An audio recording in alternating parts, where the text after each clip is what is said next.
آپ دیکھتے ہیں ٹی وی پر ایسے ڈرامے چل رہے ہوتے ہیں، ایسی فلمیں چل رہی ہوتی ہیں جس میں ہیرو دکھ میں سگریٹ پی رہا ہوتا ہے، نیچے پٹی چل رہی ہوتی ہے جی سگریٹ پینا صحت کے لیے نقصان ہے۔ ہیرو شراب پی رہا ہوتا ہے، نیچے پٹی چل رہی ہوتی ہے جی شراب پینا جرم ہے، شراب پینا گناہ ہے، منشیات کا استعمال ممنوع ہے۔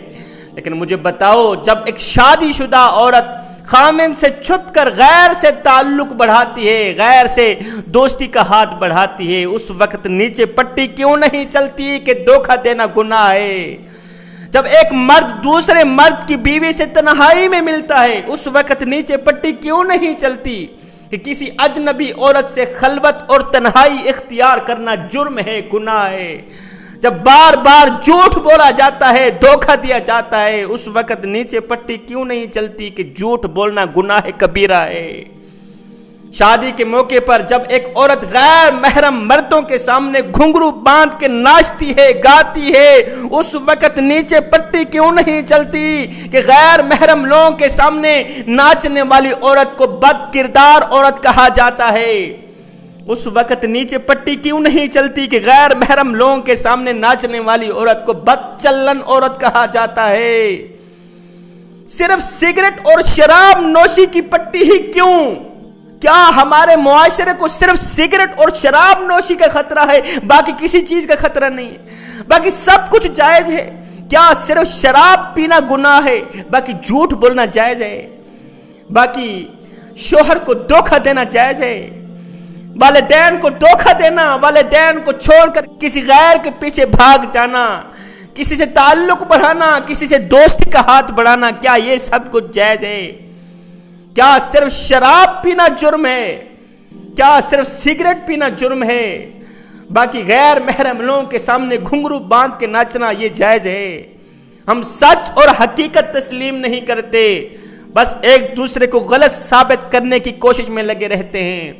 انسان بدلتا ہے، لباس بدلتا ہے، تعلقات بدلتا ہے، لیکن پھر بھی دکھی رہتا ہے، پھر بھی پریشان حال رہتا ہے، کیونکہ وہ اپنا رویہ نہیں بدلتا، وہ اپنا کردار نہیں بدلتا، وہ اپنی سوچ نہیں بدلتا، اس لیے دکھی رہتا ہے۔ جوانو، اچھی سوچ رکھو، سوچ سے الفاظ بنتے ہیں، الفاظ سے اعمال بنتے ہیں، اعمال سے کردار بنتے ہیں، اور کردار سے ہی انسان کی پہچان بنتی ہے، کردار سے ہی انسان کی شخصیت بنتی ہے، کردار سے ہی انسان کی عزت بنتی ہے۔ انسان کا کردار سندل کے ایک درخت جیسا ہونا چاہیے جو خود پر کلہاڑی کی ضرب کھا کر بھی کلہاڑی کو خوشبو سے مہکا دیتا ہے۔ گناہ کرنے والوں کو حقارت سے نہ دیکھو، اور نہ ہی نیکیاں کرنے والوں کو، نمازیں پڑھنے والوں کو اپنے سے کم تر سمجھو، اور خود کی زیادہ نیکیاں نماز روزے پر گھمنڈ نہ کرو، کیونکہ ہمیں نہیں پتا، ہم نہیں جانتے کہ کون اللہ کے ہاں محبوب ہے اور کون اللہ کے ہاں مردود ہے، کس کا مقام اونچا کس کا مقام نیچے، کون اچھا کون برا، یہ تو میرا اللہ ہی جانتا ہے۔ مگر ایک بات ضرور ہے کہ آج کا انسان ہمیشہ اچھے انسان سے محبت کرتا ہے، بس ایک میرا اللہ ہی ہے جو برے انسان کو بھی اکیلا نہیں چھوڑتا۔ کسی کو اپنے سے کم تر مت سمجھو، نہ جانے خدا نے اس کو کون کون سے کمالات سے نواز رکھا ہو۔ ایک امیر ٹھیکیدار تھا، وہ کسی خوبصورت عورت پر فریفتہ ہو گیا، گپ شپ ہونے لگی، بات چیت ہونے لگی، ملاقاتیں ہونے لگیں، بات یہاں تک آن پہنچی کہ یہ امیر ٹھیکیدار اس عورت سے شادی کرنے پر تیار ہو گیا۔ لیکن ایک دم اسے خیال آیا کہ کیوں نہ پہلے اس کا امتحان لیا جائے، دیکھا جائے، بھالا جائے کہ کہیں یہ بد کردار عورت تو نہیں ہے، کہیں یہ بد چلن عورت تو نہیں ہے، کیونکہ یہ امیر ٹھیکیدار کسی بد چلن عورت سے شادی نہیں کرنا چاہتا تھا، کسی بد کردار عورت سے شادی نہیں کرنا چاہتا تھا۔ اس امیر ٹھیکیدار نے کیا کیا، اس عورت کے پیچھے ایک جاسوس لگا دیا، جا معلوم کر اس کا اٹھنا کیسا ہے، اس کا بیٹھنا کیسا ہے، کہیں بد کردار بد چلن عورت تو نہیں ہے۔ کچھ دن بعد جاسوس نے رپورٹ بھیجی، وہ رپورٹ کچھ یوں تھی کہ اس عورت کا کردار بھی اچھا ہے، اس کا معیار بھی اچھا ہے، اس کا اٹھنا بیٹھنا بھی اچھا ہے، کام کے علاوہ یہ گھر سے باہر نہیں نکلتی، گرد و نواح حق ہمسائے سارے اس عورت کی تعریف بیان کرتے ہیں۔ لیکن معلوم یہ ہوا ہے کہ آج کل اس نے ایک گھٹیا ترین انسان سے دوستی لگا رکھی ہے، ایک کم ظرف اور گھٹیا ترین گندے انسان سے اس نے دوستی کا ہاتھ بڑھا رکھا ہے۔ وہ امیر ہے، ٹھیکیدار ہے، اور وہ گھٹیا ترین انسان، بد کردار انسان اس سے شادی کرنا چاہتا ہے۔ بس یہی اس میں کمی آ رہی ہے، باقی یہ عورت ٹھیک ہے۔ آپ لوگوں کو پتہ ہے وہ گھٹیا ترین انسان کون تھا، وہ بد کردار انسان کون تھا؟ وہ یہی شخص تھا جس نے اس عورت کے پیچھے جاسوس لگایا تھا۔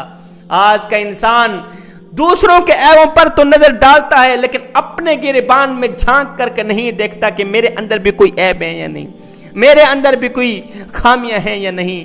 انسان نے کوئل سے پوچھا اگر تو کالی نہ ہوتی کتنا اچھا ہوتا۔ میں بتانا چاہتا ہوں کیا دوسروں کے عیبوں پر نظر ڈالنا تجھے زیب دیتا ہے؟ اور کیا دوسروں کے پردے فاش کرنا تجھے زیب دیتا ہے؟ انسان نے کوئل سے پوچھا اگر تو کالی نہ ہوتی کتنا اچھا ہوتا۔ پھر انسان نے سمندر میں بہتے پانی سے پوچھا اوے اگر تو کھارا نہ ہوتا کتنا اچھا ہوتا۔ ایک دن انسان نے گلاب اٹھایا، تلی پہ رکھا، پوچھنے لگا اوے اگر تیرے اندر یہ کانٹے نہ ہوتے تو کتنا اچھا ہوتا۔ تینوں بول اٹھا انسان اگر تیرے اندر دوسروں کے عیب ڈھونڈنے کی عادت نہ ہوتی تو کتنا اچھا ہوتا۔ آج کا انسان دوسروں کے عیب ڈھونڈنے کی کوشش تو کرتا ہے، لیکن اپنے اندر جھانک کر کے نہیں دیکھتا کہ میرے اندر بھی کوئی عیب ہے یا نہیں، میرے اندر بھی کوئی خامیاں ہیں یا نہیں۔ ہمیں اپنے بٹن کھولنے نہیں آتے، ہمیں اپنے گریبان میں جھانکنا نہیں آتا۔ کاش کہ ہمیں اپنے گریبان میں جھانکنا نصیب ہو جاتا، یہ سارے مسئلے حل ہو جاتے۔ جہاں روٹی مزدور کی تنخواہ سے زیادہ ہو جائے وہاں دو چیزیں سستی ہو جاتی ہیں، ایک عورت کی عزت، دوسری مرد کی غیرت۔ جوانوں خدا را اپنے ذہنوں سے گندگی نکال کر پھینک دو، اپنے ذہنوں کو پاک کر لو، اپنے دل میں کسی کی بہن بیٹی کے لیے عزت پیدا کرو، اپنی آنکھوں میں حیا پیدا کرو، نظریں نیچے کر کے چلا کرو، عورت کی عزت کرو، اس لیے نہیں کہ وہ عورت ہے بلکہ یہ ثابت کرنے کے لیے کہ تمہاری تربیت ایک اچھی ماں نے کی ہے۔ جنت کی حوروں کا خواب دیکھنے والوں، پہلے دنیا میں عورت کی عزت کرنا سیکھو۔ راہ چلتی عورتوں کو دیکھ کر اپنی نظریں جھکا لیا کرو، اپنی نگاہیں نیچے کر لیا کرو، تاکہ لوگ تمہاری عزتوں کو دیکھ کر بھی اپنا سر جھکا لیا کریں۔ عورت کو عزت صرف وہی مرد دے سکتا ہے جس کی رگوں میں حلالی ماں کا خون ہو، جس کی تربیت اچھی ہو، جس کی نظروں میں حیا ہو، جس کی آنکھوں میں حیا ہو۔ عورت ذات کی عزت کرنا سیکھ جاؤ اس سے پہلے کہ تم بیٹی کے باپ بن جاؤ۔ بیوی کو عزت دینے والے، بیوی کو رسپیکٹ دینے والے شوہر رن مرید یا غلام نہیں ہوتے، بلکہ وہ اس عظیم ماں کے فرما بردار بیٹے ہوتے ہیں جس ماں نے بیٹے کو، اولاد کو عورت کی عزت کرنا سکھائی ہے۔